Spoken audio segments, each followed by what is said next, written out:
Hey everyone, I'm Adam. This is How Movies Get Made yet again, featuring this time Ross Grogan, commercial producer extraordinaire, innovator in the industry. Thank you for taking the time to be with me.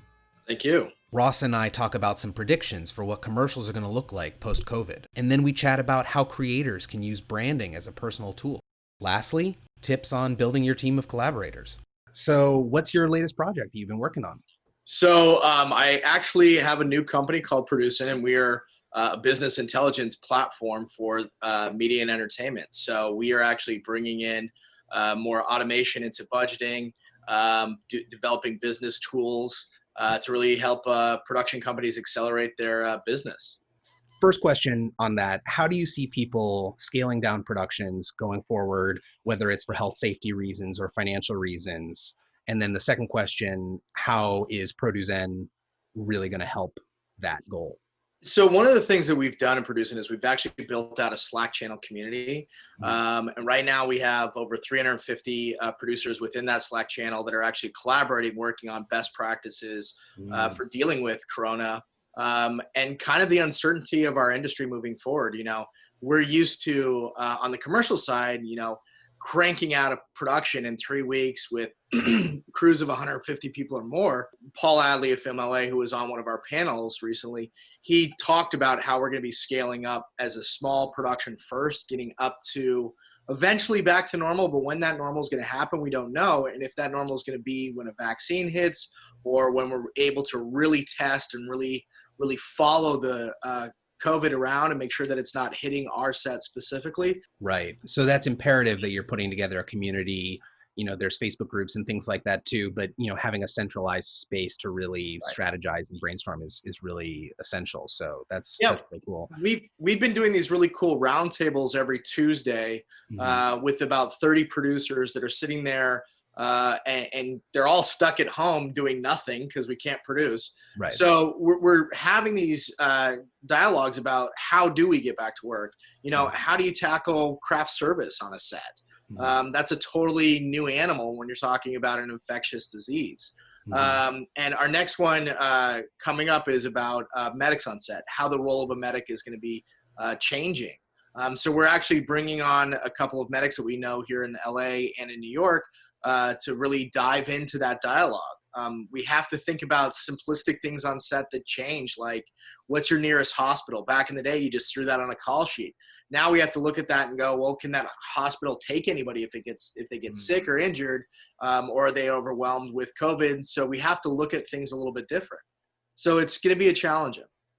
Absolutely. Yeah. I mean, it's completely novel, the virus, let alone the impacts it has on our way of working. Like you said, usually it's such like a concentrated amount of time.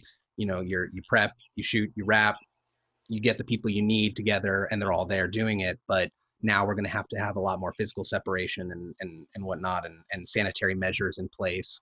Yeah, and some of the protocols that are being put in place, like at Tyler Perry's studio in Atlanta, they won't work for what we do in commercials on our side of things because you can't take a crew and quarantine them for 14 days for a one-day shoot. It literally doesn't make any sense. Financially, it's just not possible. It barely makes sense for a movie, but it kind of works with his model. When you're in some of the bigger movies, like, paying for 14 days more on your crew, it can work. But on a commercial that you're talking about, average commercial is less than $200,000 in the shooting day.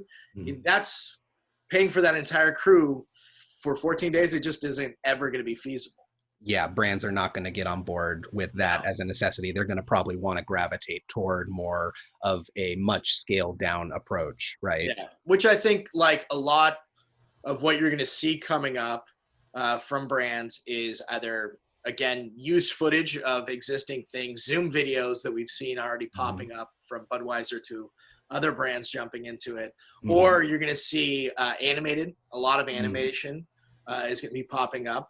But then also I think what you're going to see is a lot of docu-style productions where it is a guy with a camera going out or a small crew with a camera and really capturing a moment more so than these big, huge sets and 150 extras. That stuff is really going to be, I think, what leads. So any of the directors that are out there that are kind of in that docu-style director DP, they're going to be really accelerating to the front. Yeah. So are you and Produzen taking the kind of hints off of these Slack conversations and these centralized community conversations that you're putting together with the roundtables, et cetera? Are you using that to develop the way of the future for these things? So yeah, so we're working with our community to really build out business tools for how producers actually work. Mm, A lot of technology, just because technology exists, doesn't mean you should use it. right. And one of the things that I think people are afraid of is hearing the word automation. They think that it's going to take their job. Really, what we're trying to do is bring augmented intelligence to help take away some of the burden and some of the unnecessary, I think, tasks that you have to do in your daily life. And if we can free that up to have you be able to be more creative on your project or spend more time landing your next client, that's what we're aiming to do as a company. Cool. Well, that definitely sounds great, and I wish you the best of luck with it. I can't wait to use it myself going forward. Thank you. I know there's a lot of creators in our audience that are aspiring to do commercial work, but may not feel like that's a good goal anymore because of these constraints. I tend to think, and I think you share a similar opinion, like you were saying, if you scale it down to getting those moments with a camera and maybe a few other folks going out and getting these more naturalistic moments rather than like the constructed, staged, narrativized kind of stuff, what are some of the aspirational words of wisdom you can give to those kind of creators moving forward? Well, it depends on the avenue you want to go. If we're talking to someone that wants to be a director and a content creator, first off, you are the brand. You are your own brand. You have to define that brand as something. I've seen too many directors come and they show me a reel that's all over the place that has a lot of different spots and they're not a specific brand. I can't sell them. My job as an EP when I was running my production company was to sell my directors. Right. And I need to know that story. I need to tell the story about that director. Are they a comedy guy? Are they a car guy? Are they fashion? What is that story that they are? And so as a up and coming director, you have to figure out what you want to be known as. Comedy is always one of the hot sellers because it's really hard to do. If you can nail comedy, you're going to have a great career. But I also want to encourage people not to think so much of it's just being in commercials. Nowadays, content is content. And you have directors that do feature films, 2 commercials. I mean, we were talking about Ridley Scott earlier. Ridley Scott's one of the most prolific directors of all times.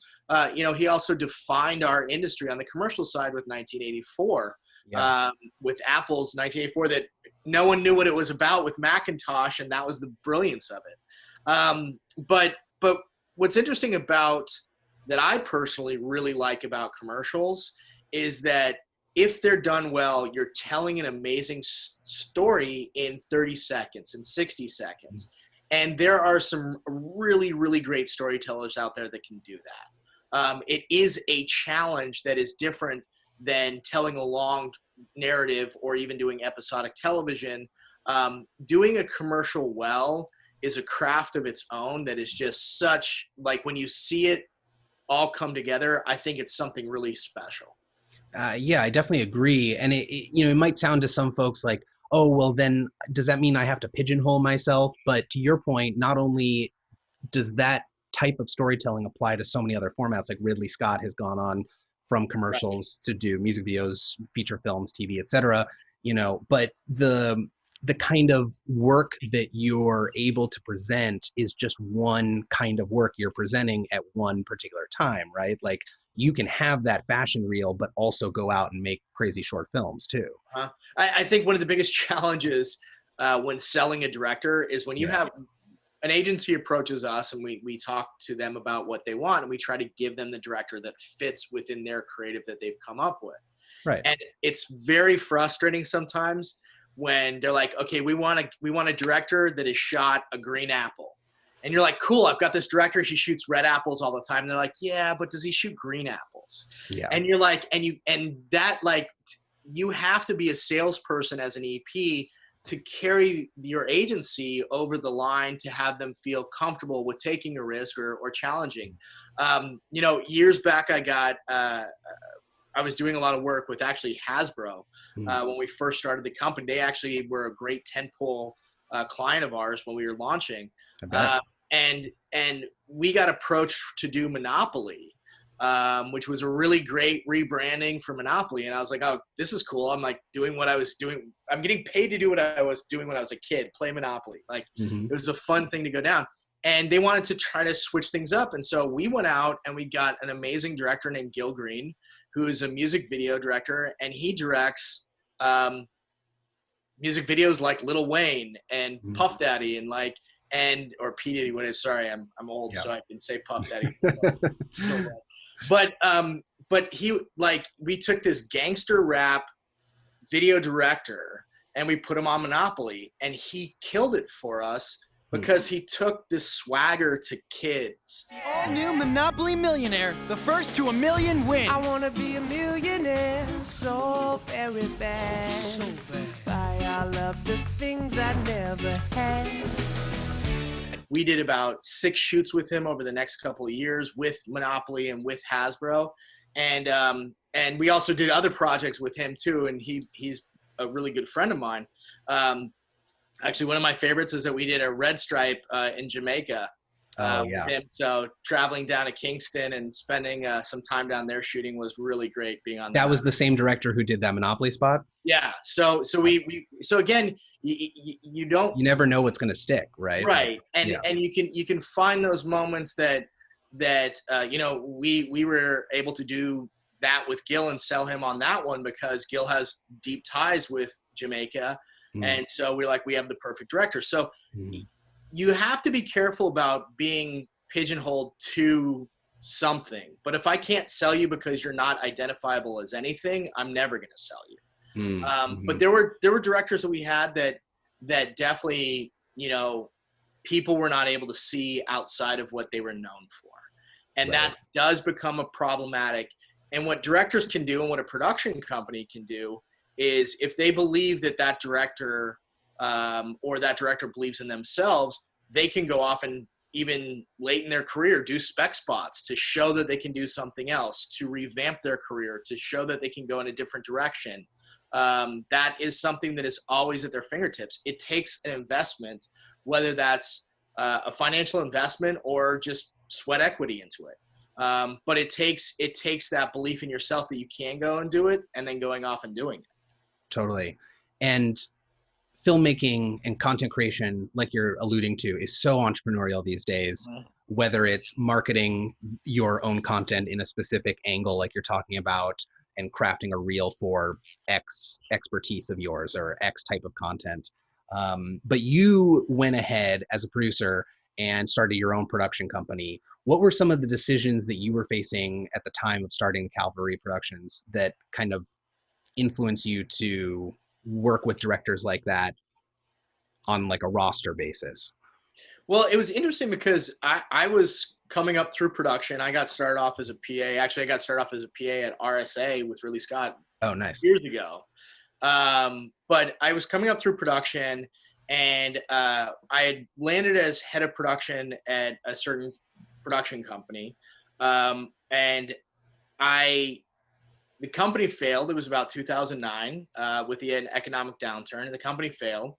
And we had been producing all of this web content at the time, which was unique and kind of a niche. It wasn't as well known as it is now, but we were doing, I think we did 56 episodes in less than 6 months of web content for Tylenol and Kraft and a bunch of things.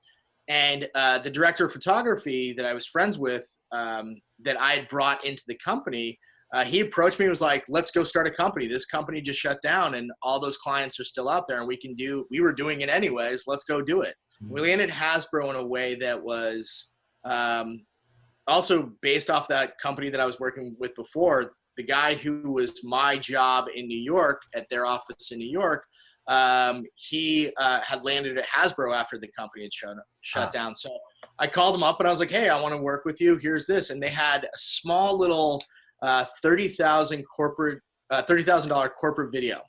And we bid out the video and we did not get the job.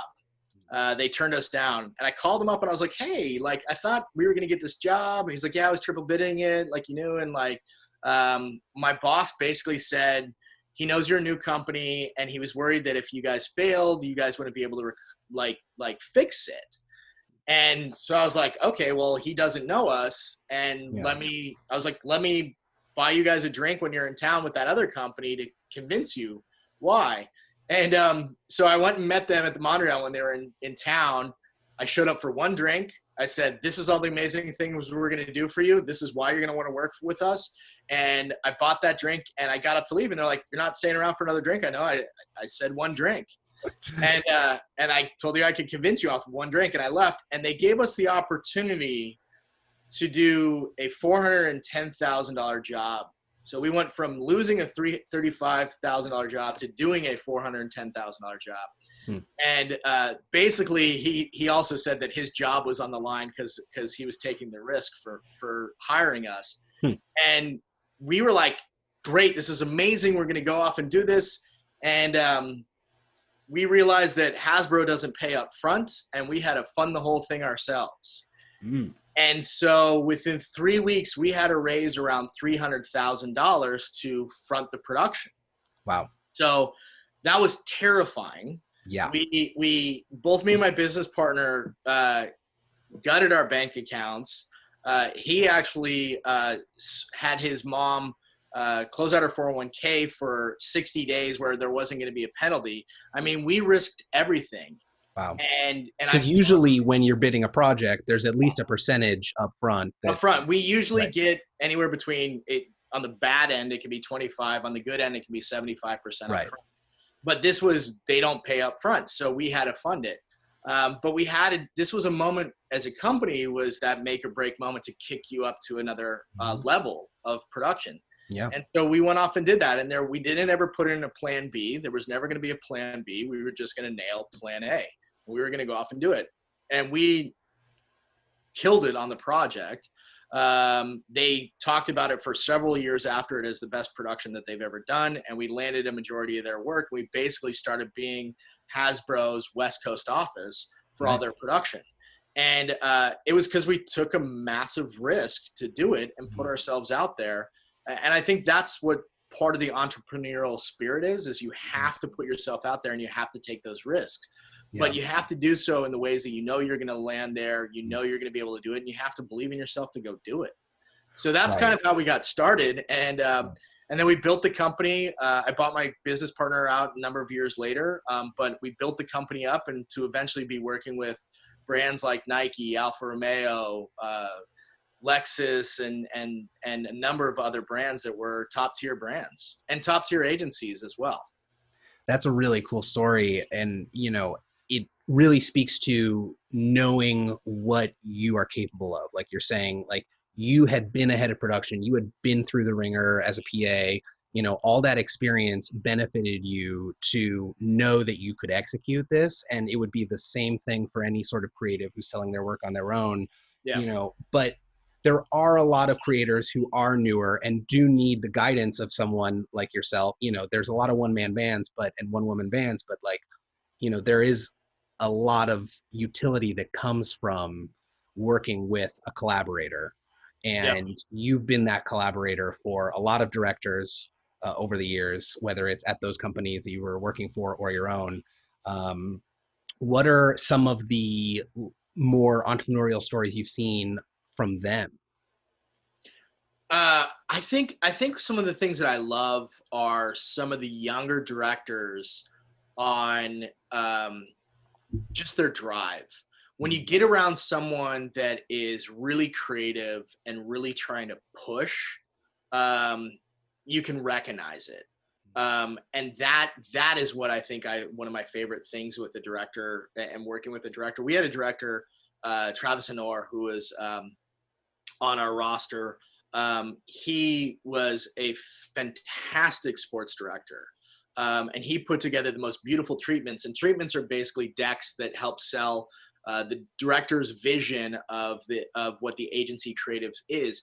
And his stuff was so gorgeous and so well put together, like that would land him jobs nonstop. And he was such an ease to work with. I think one of the things that is very important as a director is just personality on set.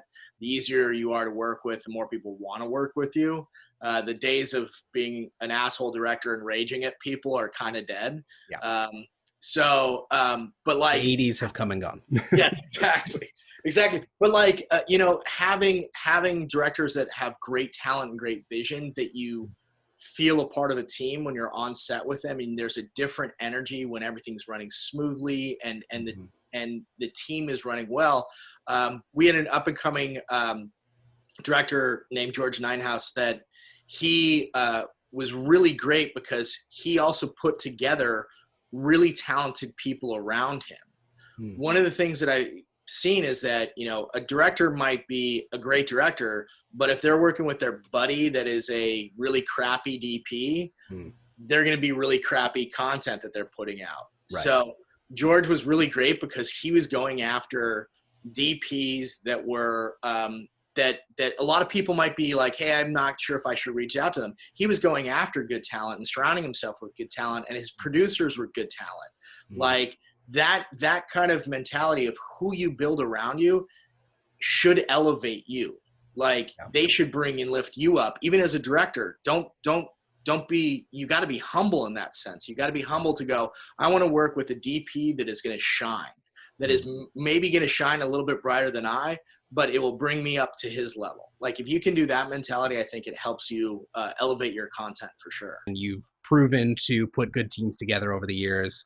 So I really appreciate you taking the time to talk to me about a lot of this stuff. I definitely owe you a drink when we can grab one moving forward.